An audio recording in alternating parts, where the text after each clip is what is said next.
9000 лева ми струваше това видео. Мога ли да задам един бърз въпрос? За тези, които не знаят, коя сфера успях да развиете вашата кариера? Занимавам се с социални мрежи. Колко години? Ами вече 10 години. Какво всъщност ви накара да влезете в социалните мрежи? Това, че правиш нещо, което обичаш и успяваш да достигнеш до много хора, е така, штрак. Просто снимаш нещо и камерата в случая както е, ти имаш прозорец към света, което е уникално. Когато започнах, всъщност беше момента, в който започвате реално да влизат някакви пари, да може да кажете, добре, аз мога да се издържа от това. Не е нужда да работя друга работа. Това беше най-прекрасният момент в моя живот, когато стартирах мой собствен YouTube канал. Има много хора, които успяват да стигнат до страшно много други хора чрез гледания, но не могат да монетизират. Ако можете да дадете един съвет относно монетизацията, какъв ще е той? Те парите никога не трябва да са цел, те са средства. Когато правиш едно нещо, без значение даже да не виждаш смисъл, да не виждаш как въобще може да изкараш пари, те сами ще дойдат. Не трябва да ги търсиш. Просто постоянство и да станеш най-добре в това, което правиш. Те парите ще дойдат сами. Кой е най-големият риск, който сте поемали през вашата кариера? Доста са рискове, като това да инвестирам най-скъпото ми видео. Преди няколко месеца инвестирах. Ивка Бебе и направих паметник, статуя, където инвестирах. Това е най-скъпото ми видео. 9000 лева ми струваше това видео. Тален риск, не можах да спя няколко дена, защото това са много пари. Но исках просто да пробвам какво е да направиш мащабно видео с огромен екип, с редактори, с оператори, много с звукари. Аз даже имам един принцип.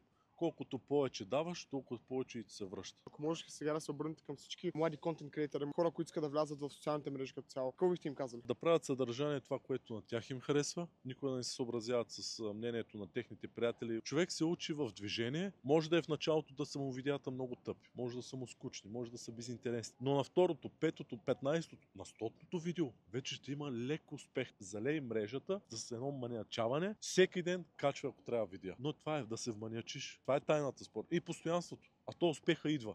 Но просто трябва време. Благодаря много за И аз ценни също. съвети и отделеното време. Всичко